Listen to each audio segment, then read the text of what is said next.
ഓം നമോ ഭഗവതേ വാസുദേവായ. ശ്രീമദ് ഭാഗവതം സ്കന്ധം 10 73 അധ്യായം. ജരാസന്ധ നിരുദ്ധ രാജവിമോക്ഷണം. ഹരേ. ശ്രീശുകൻ പറഞ്ഞു, മലയിൽ ഗുഹയിൽ ബദ്ധർ 208 പേർ, വിശന്നു വലയം നിർജിതന്മാർ ചെളിയിലാണ്ടവർ. കണ്ടു മുഖം വാടി മെലിഞ്ഞവശത്വം വരിച്ചവർ, മുന്നിൽ മഞ്ഞപ്പട്ടുടുത്തു നിൽക്കും കാർകൊണ്ടൽ വർണ്ണനെ.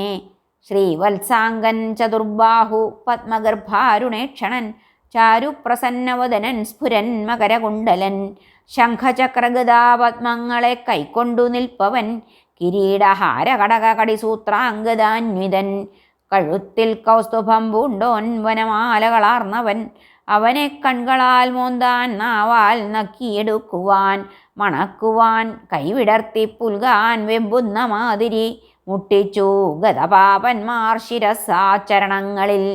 കൃഷ്ണദർശന ഹർഷത്താൽ ബന്ധന ക്ഷീണമറ്റവർ സ്തുതിച്ചു കൈകൂപ്പി നിന്നു ഹൃഷികേശനയാ നൃപൻ. ഹൃഷികേശനെ ആ നൃപൻ.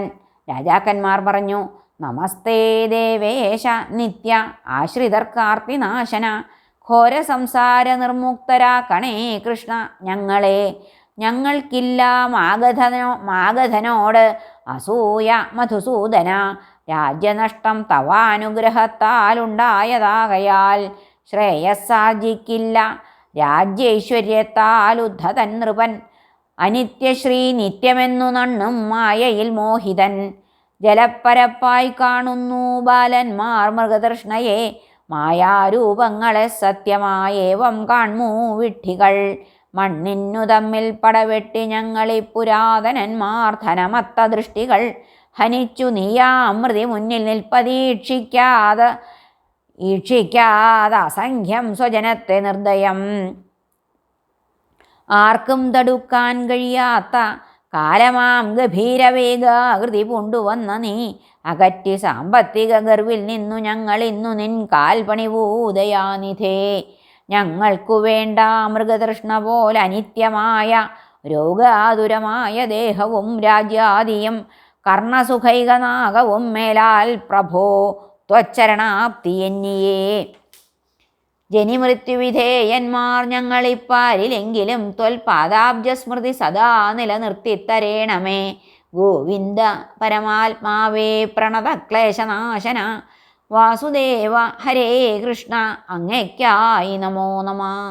ശ്രീശുകൻ പറഞ്ഞു, നിർഭരാബന്ധ നിർമുക്തരേവം ഭക്ത്യാ സ്തുതിക്കവേ, ഭഗവാൻ അവരോടോദീശരണ്യൻ കരുണാനിധി. ശ്രീ ഭഗവാൻ പറഞ്ഞു, അഖിലേശ്വരനാം എന്നിലുണ്ടാവും ഭക്തി നിർണയം. നൃപർ നിങ്ങൾക്കിന്നു മുതൽ നിങ്ങൾ ആശിച്ചിടും വിധം, എന്നെ ഭജിക്കുന്നു ഭാഗ്യാൽ നിങ്ങൾ നേരോതിടും നൃപർ. പണം പെരുത്ത അത്യാചാരം ചെയ്യാ നിങ്ങൾ ഒരിക്കലും, ഹൈഹയന്നാഹുഷൻ വേനൻ രാവണൻ നരകാദിയും, ശ്രീമത്താൽ സ്ഥാനം നശിച്ച ദേവദൈത്യ നരേശ്വരർ. ഉണ്ടായ ദേഹാദി നശ്വരങ്ങളെന്നുള്ള ബുദ്ധിയാൽ എനിക്കായി ചെയ്യുവിൻ യജ്ഞം പ്രജാരക്ഷണധർമ്മവും. സന്താനോൽപാദനത്താലേ സുഖദുഃഖക്ഷയോദയാൽ മനസ്സെന്നിലുറപ്പിച്ചു സമബുദ്ധ്യാചരിക്കുവിൻ. ദേഹാദിയെ മറന്ന ആത്മാരാമരാവും ധൃതവ്രതർ, ബ്രഹ്മസായുജ്യം വരിപ്പൂ മനസ്സെന്നിലുറയ്ക്കയാൽ.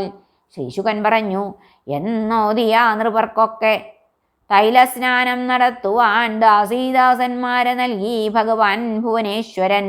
അവർക്കു വേണ്ടും സപര്യ ചെയ്യിച്ചു സഹദേവനാൽ, രാജോചിതം മാല വസ്ത്രം ഭൂഷണം ലേപനാദിയും. സ്നാനാലങ്കാരങ്ങൾ ചെയ്ത നിർവരെ ശ്രേഷ്ഠഭക്ഷണം ഊട്ടി യഥാർഹം പൂജിച്ചു താമ്പൂലാദി സുഖങ്ങളാൽ. മുകുന്ദനാൽ പൂജിതരാ ഭൂപർ കുണ്ടലധാരികൾ മിന്നി ക്ലേശവിമുക്തന്മാർ മഴ തീർന്ന ഉടുരാജി പോൽ. രത്നവും പൊന്നും വിളങ്ങും സദശ്വത്തേരിലേറ്റവേ അയച്ചാൻ അവരെ തൻ നാട്ടിലേക്ക് ആ സുഭാഷണൻ. ഏവം കൃഷ്ണമഹാത്മാവാൽ ദുഃഖമുക്തി വരിച്ചവർ ഓർത്താന തമ്പുരാൻ ചെയ്തതോരോന്നും ദൂരയാത്രയിൽ നാട്ടാരോടും ചൊല്ലിയവർ മഹാപുരുഷലീലകൾ ഭഗവാൻ കൽപ്പിച്ചതൊക്കെ നടപ്പാക്കി സകൗതുകം ജരയെ ഭീമനെ കൊണ്ടു കൊല്ലിച്ചോൻ പാർത്ഥ സംയുതൻ നീങ്ങവേ വന്ദിച്ച സഹദേവനും ചേർന്നു യാത്രയിൽ ഇന്ദ്രപ്രസ്ഥത്തിലെത്തി ശംഖൂദിനാരാജിതാരികൾ വിറച്ചു ദുഷ്ടരാഹ്ലാദം പൂണ്ടിതപ്പോൾ സുഹൃജ്ജനം അതു കേട്ടാശ്വസിച്ചാരന്നിന്ദ്രപ്രസ്ഥ നിവാസികൾ കൃതാർത്ഥനായി ധർമ്മപുത്രൻ മാഗധൻ മൃതനാകയാൽ നമിച്ചാരൻ നൃപതിയെ ഭീമാർജുന ജനാർദ്ദനർ അവരദ്ദേഹത്തോടോതീ തങ്ങൾ ചെയ്തവയത്രയും കേശവൻ തൻ കരുണയാൽ സംഭവിച്ചവ കേൾക്കവേ ആനന്ദാശ്രുവിലാറാടി മിണ്ടാൻ വയ്യാഞ്ഞു ധർമ്മജൻ. ഹരേ കൃഷ്ണ. ശ്രീകൃഷ്ണാർപ്പണമസ്തു. സർവത്ര ഗോവിന്ദനാമ സങ്കീർത്തനം. ഗോവിന്ദ ഗോവിന്ദ. ഹരേ